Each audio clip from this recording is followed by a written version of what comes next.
अथ पञ्चमोऽध्यायः। अथ पञ्चमोऽध्यायः। अर्जुन उवाच। अर्जुन उवाच सन्न्यासं कर्मणां कृष्ण। सन्न्यासं कर्मणां कृष्ण। पुनर्योगं च शंससि। पुनर्योगं च शंससि। यच्छ्रेय एतयोरेकम्। यच्छ्रेय एतयोरेकम् तन्मे ब्रूहि सुनिश्चितम्। तन्मे ब्रूहि सुनिश्चितम्। श्रीभगवानुवाच। श्रीभगवानुवाच सन्न्यासः कर्मयोगश्च। सन्न्यासः कर्मयोगश्च निःश्रेयसकरावुभौ।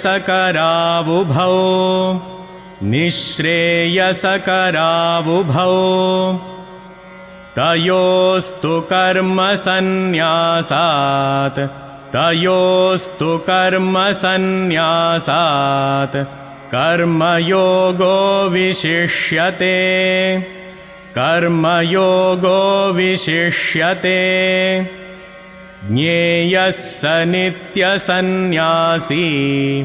ज्ञेयः स नित्यसन्न्यासी यो न द्वेष्टि न काङ्क्षति।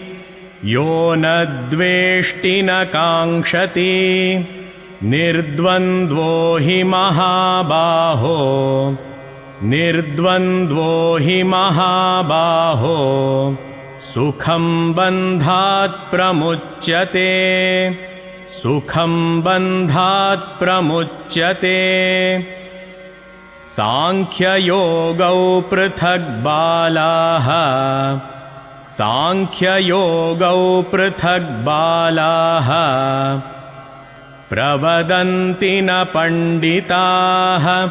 प्रवदन्ति न पण्डिताः। एकमप्यास्थितः सम्यक्। एकमप्यास्थितः सम्यक् उभयोर्विन्दते फलम्। उभयोर्विन्दते फलम्। यत्साङ्ख्यैः प्राप्यते स्थानम्। यत्साङ्ख्यैः प्राप्यते स्थानम् तद्योगैरपि गम्यते। तद्योगैरपि गम्यते। एकं साङ्ख्यं च योगं च। एकं साङ्ख्यं च योगं च यः पश्यति स पश्यति। यः पश्यति स पश्यति। सन्न्यासस्तु महाबाहो। सन्न्यासस्तु महाबाहो दुःखमाप्तुमयोगतः। दुःखमाप्तुमयोगतः। योगयुक्तो मुनिर्ब्रह्म। योगयुक्तो मुनिर्ब्रह्म न चिरेणाधिगच्छति। न चिरेणाधिगच्छति। योगयुक्तो विशुद्धात्मा। योगयुक्तो विशुद्धात्मा विजितात्मा जितेन्द्रियः। विजितात्मा जितेन्द्रियः। सर्वभूतात्मभूतात्मा। सर्वभूतात्मभूतात्मा कुर्वन्नपि न लिप्यते। कुर्वन्नपि न लिप्यते। नैव किञ्चित् करोमीति। नैव किञ्चित् करोमीति युक्तो मन्येत तत्त्ववित्।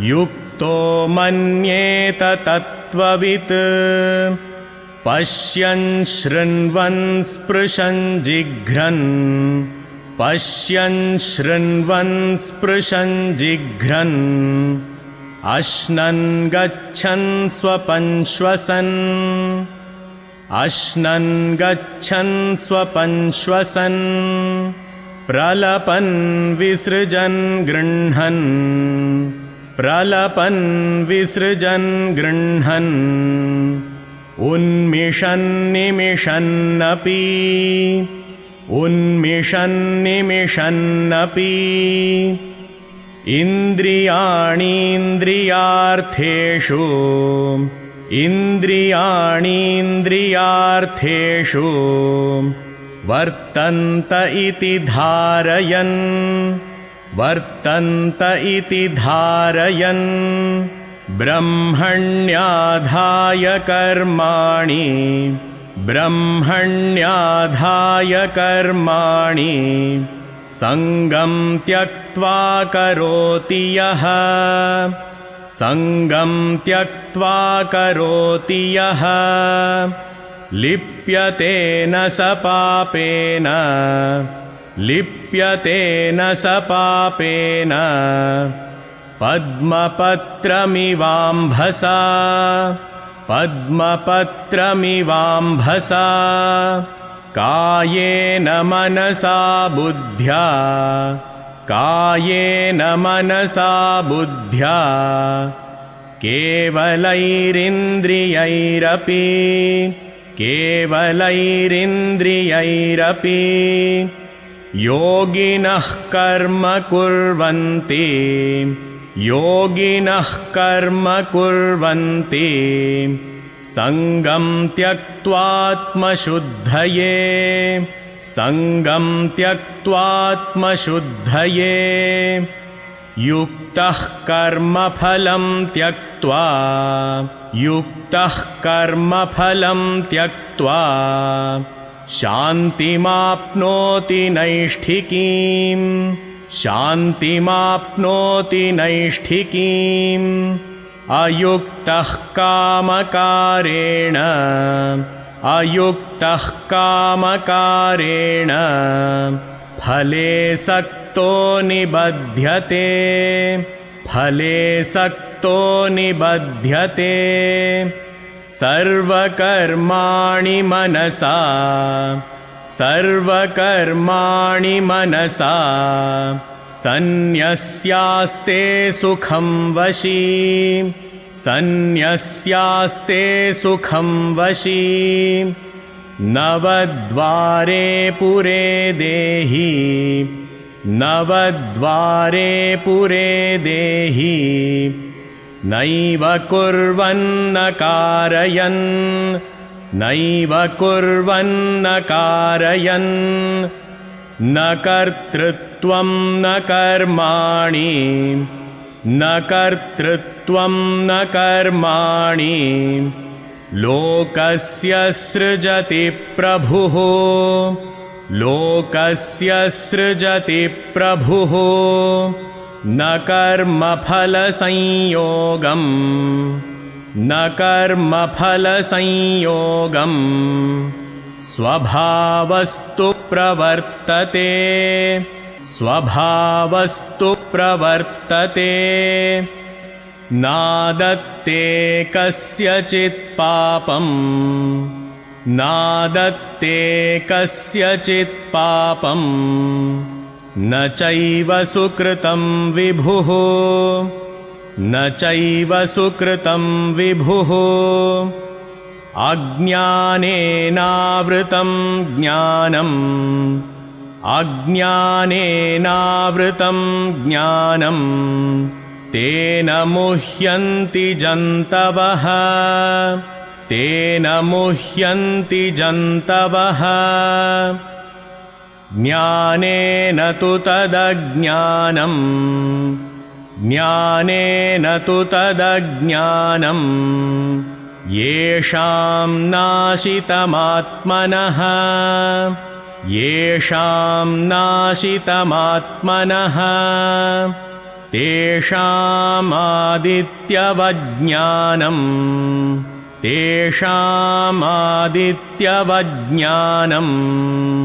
प्रकाशयति तत्परं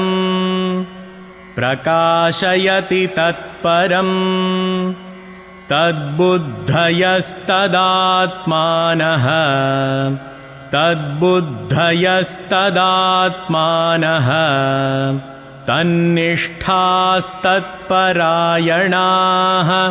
तन्निष्ठास्तत्परायणाः गच्छन्त्यपुनरावृत्तिं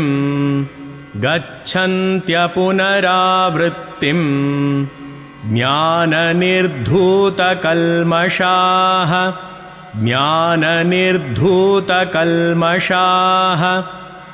विद्याविनयसम्पन्ने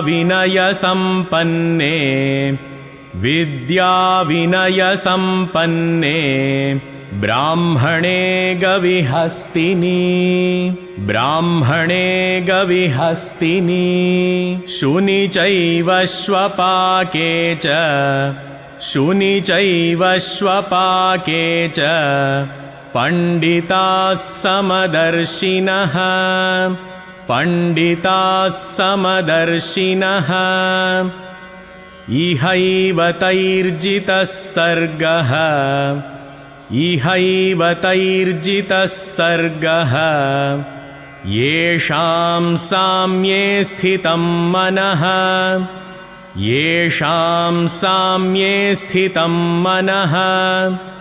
निर्दोषं हि समं ब्रह्म तस्माद्ब्रह्मणि ते स्थिताः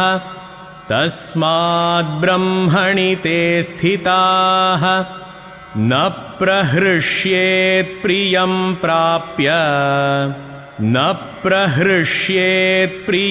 प्राप्य नोद्विजेत् प्राप्य चाप्रियम्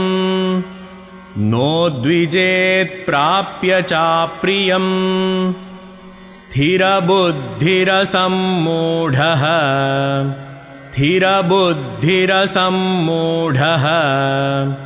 ब्रह्मविद्ब्रह्मणि स्थितः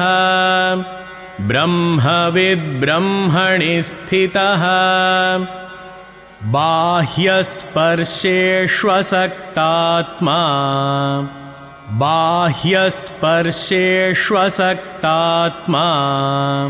विन्दत्यात्मनि यत्सुखम्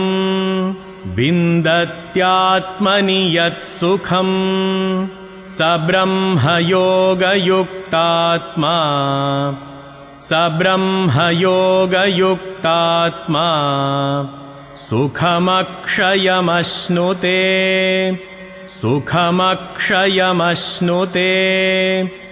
ये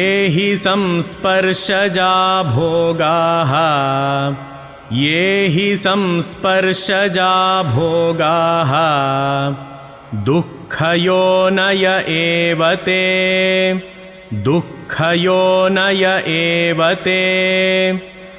आद्यन्तवन्तः कौन्तेय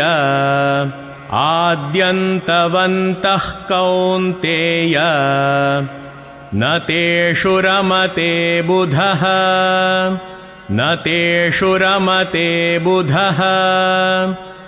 शक्नोति हैव यः सोढुम्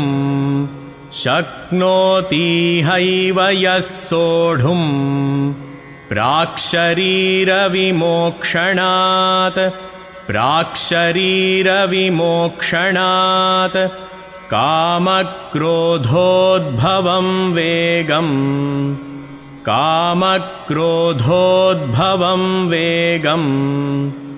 स युक्तः स सुखी नरः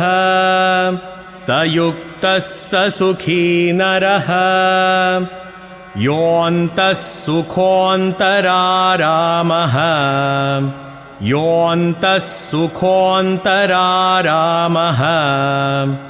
तथान्तर्ज्योतिरेव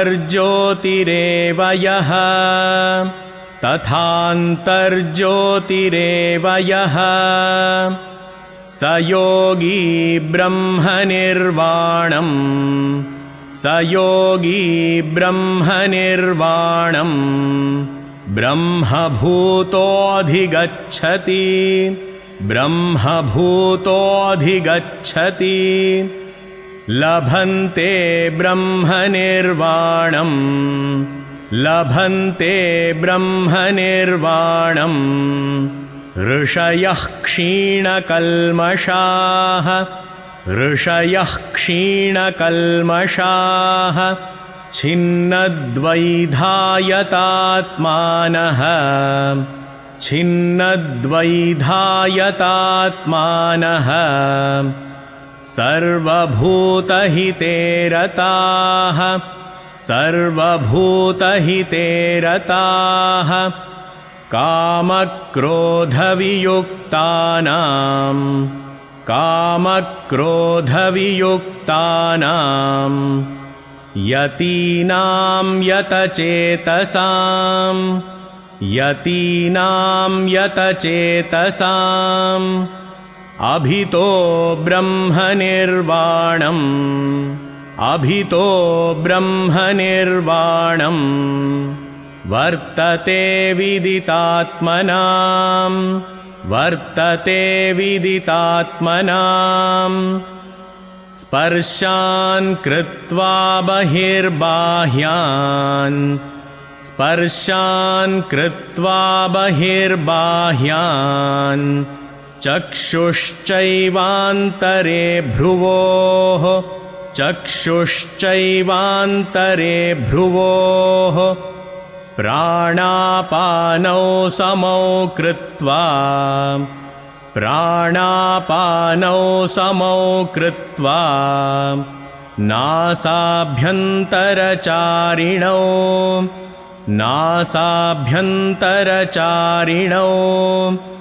यतेन्द्रियमनोबुद्धिः यतेन्द्रियमनोबुद्धिः मुनिर्मोक्षपरायणः मुनिर्मोक्षपरायणः विगतेच्छाभयक्रोधः विगतेच्छाभयक्रोधः यः सदा मुक्त एव सः यः सदा मुक्त एव सः भोक्तारं यज्ञतपसां भोक्तारं यज्ञतपसां सर्वलोकमहेश्वरं सर्वलोकमहेश्वरं सुहृदं सर्वभूतानां सुहृदं सर्वभूतानां ज्ञात्वा मां शान्तिमृच्छति ज्ञात्वा मां शान्तिमृच्छति ॐ तत्सत् ॐ तत्सत् इति श्रीमद्भगवद्गीतासु इति श्रीमद्भगवद्गीतासु उपनिषत्सु उपनिषत्सु ब्रह्मविद्यायां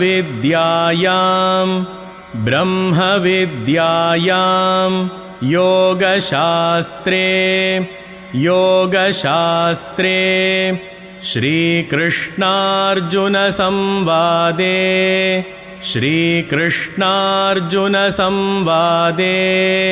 कर्मसन्न्यासयोगो